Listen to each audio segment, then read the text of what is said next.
Hi guys, my name is Savannah, and today I wanted to kind of share my experience with doing no moisture therapy.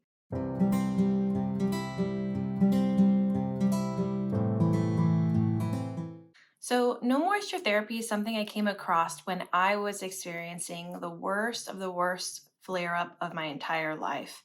It spared my head, so it was from my neck all the way down, and it was just something that came up. People telling you to stop using moisturizers and do no moisture therapy, so stopping it cold, because using lotions, moisturizers, and creams are something that we are told when we have eczema or chronic skin conditions to do. That is pretty much our form of therapy for treating that condition. So I was just at the worst of the worst. I've tried everything. So I was like, why not try doing this and cutting all lotion?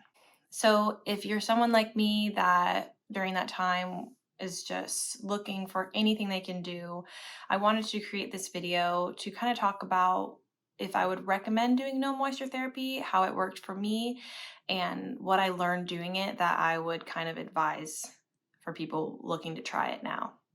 So the first thing I would say about doing no moisture therapy, or really any form of treatment to help your skin, to help rashes, or just any treatment in general, is to understand that everyone is different. Everyone's bodies are different. How we react is going to be totally different. Um, when you see something work for someone else, it might not work for you. So keep that in mind. So when I started doing no moisture therapy, this is where I went wrong that I feel like no one kind of talks about.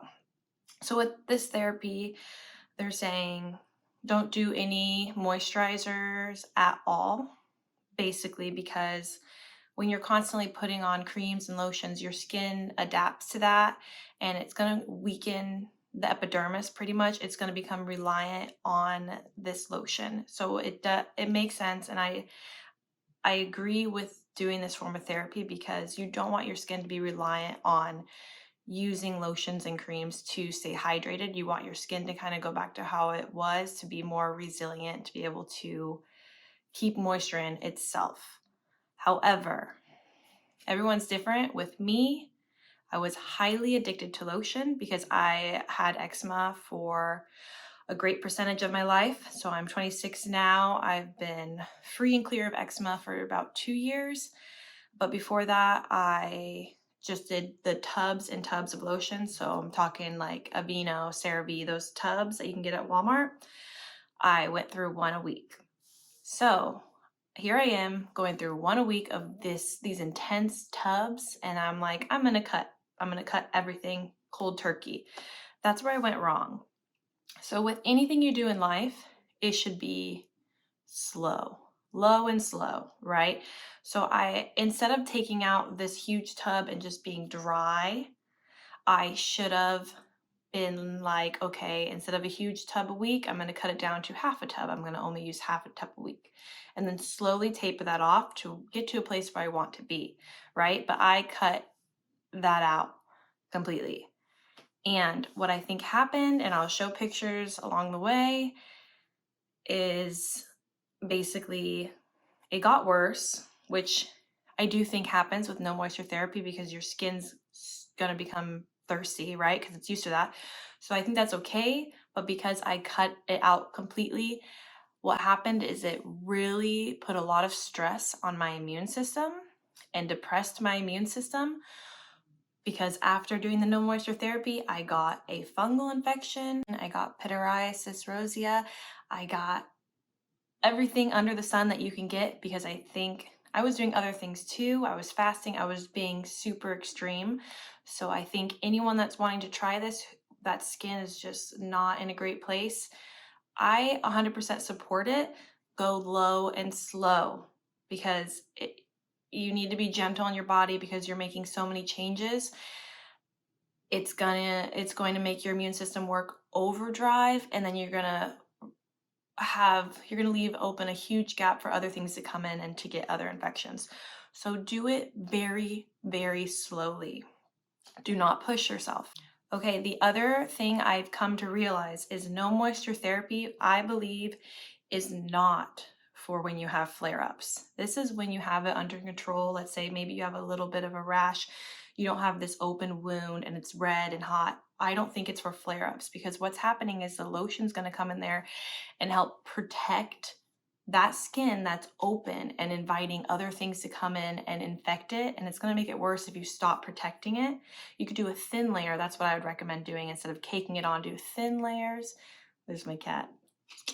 Do thin layers, but it's not for infections because it's gonna, if you're drying out that really irritated, infected area, it's gonna just invite more things from the air, from the atmosphere, bacteria, just to go in there, to enter your bloodstream a lot easier than it could, because that's what lotion and, you know, thicker emollients are for, is to kind of protect that area. So I don't recommend it for flares. I do recommend it for if you feel like you're in a good spot with your skin, but you have eczema, but it's not open, it's not oozing, right? Then I do suggest doing no moisture therapy.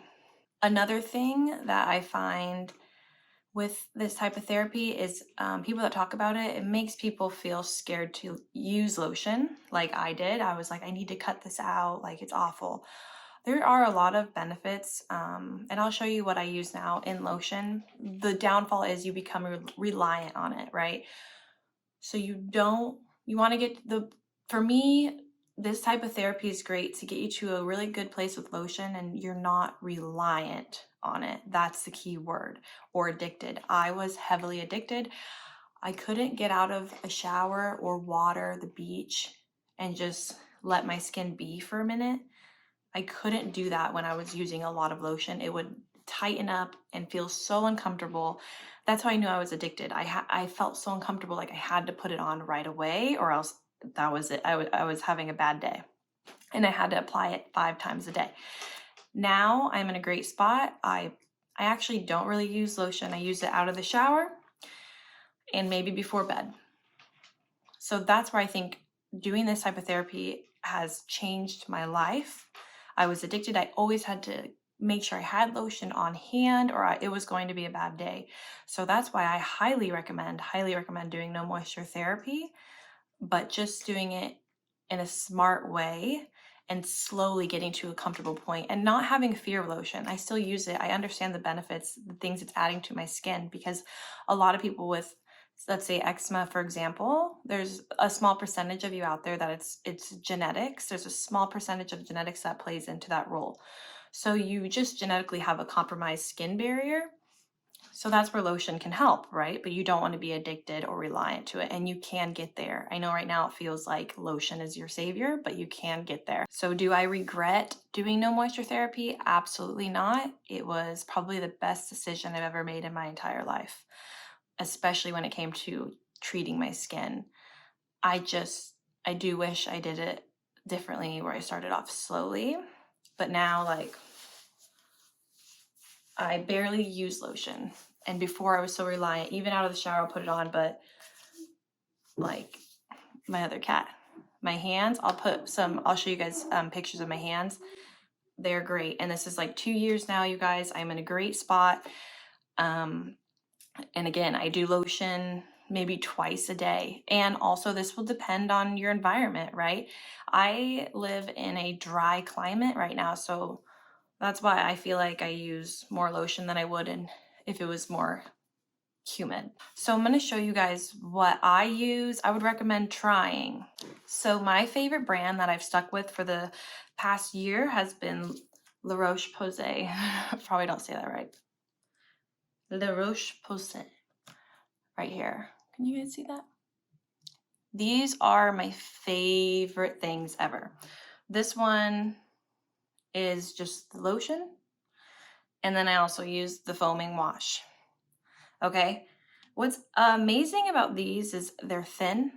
So I find that I've switched to doing thinner lotions, because before I think that aided with being addicted to lotion and using those thick creams, and my skin really relied on it. This way they come on really thin. Show you. It's a new bottle. Hang on. There we go. It goes on really thin, right? So my skin has the benefit of the lotion. What's on my hand? But it can also learn how to moisturize itself as well and breathe and not be caked under those thick emollients that I was just rubbing on my body my entire life. So this is really all I use, this lotion and this body wash. It's great. It's also, they both add a prebiotic thermal water. So it's like I said, lotion can be good because it's adding some extra nutrients, just like supplements. They're kind of helping our body and adding different components to it that we might not get, and some people might not have genetically and really struggle with that. So it's okay to have help. It's just you don't want to rely on it. Okay, when I do have flares, and I really don't have flares anymore, but we moved to a drier climate. So when I transitioned from humidity to dryness, which my skin hates, I had to go through an adjustment period. And so during that period, it was really like my elbows and like maybe like a few patches. I found this lanolin oil. So this is oil from sheep's fur. So basically they pull this oil, they pull it from their fur whenever they shear them. And after researching, the lanolin oil is great because it matches, it's the closest to match the properties that we have on the fats we have on our skin now, that kind of help build that protective layer and create a healthy environment for our skin. Because I do find when I have those flares, like I said, I will use an emollient, but this one's more natural. It looks pretty thick, see? And I do just a little bit, and it's not like every day. I do it just at night. Like, so whenever I have a flare, I'll just put this on at night for when I go to bed, and it kind of keeps a thin layer over it, and it's gonna kind of keep it clean, keep things out of it. And you can put it on during the day if you're working in areas where you have that open wound and you might have particles and things that can cause an infection. I would recommend doing this. But again, in moderation, you don't want to become reliant on it, but it did help keep my skin clean and protected whenever I did have, those dry patches. Like I said, I highly, highly, highly recommend doing no moisture therapy and just reassessing how much lotion you're using for your skin, because it should be able to hydrate itself to a point.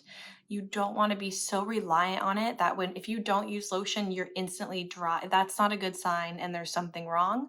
So I recommend, if you're looking into it, give it a try, but start slowly. And again, I love this lotion, but there's plenty of different ones out there that you can try to see what works for your body, because you might not like it because we're all different. But if you look for lotion, try to find one that does kind of aid the bacteria on your skin and kind of supports that environment, because that's really what's gonna make our skin thrive or not, is having a healthy balance of that bacteria, good and bad, because that's basically what's happening besides the internal health factors that I can get into later. Topically on your skin, you're having an imbalance too when you have these different rashes and whatnot. Whether it's fungal or bacterial, you're having some sort of imbalance happening. And so finding a good lotion can also really help with that. I hope this helps. And remember, just always listen to your body. You know when something's wrong. You know if what's happening, whether it's rashes or how you're feeling. If people tell you you're okay, but deep down know something's wrong, go with your gut and research and find what's right for you. You got this.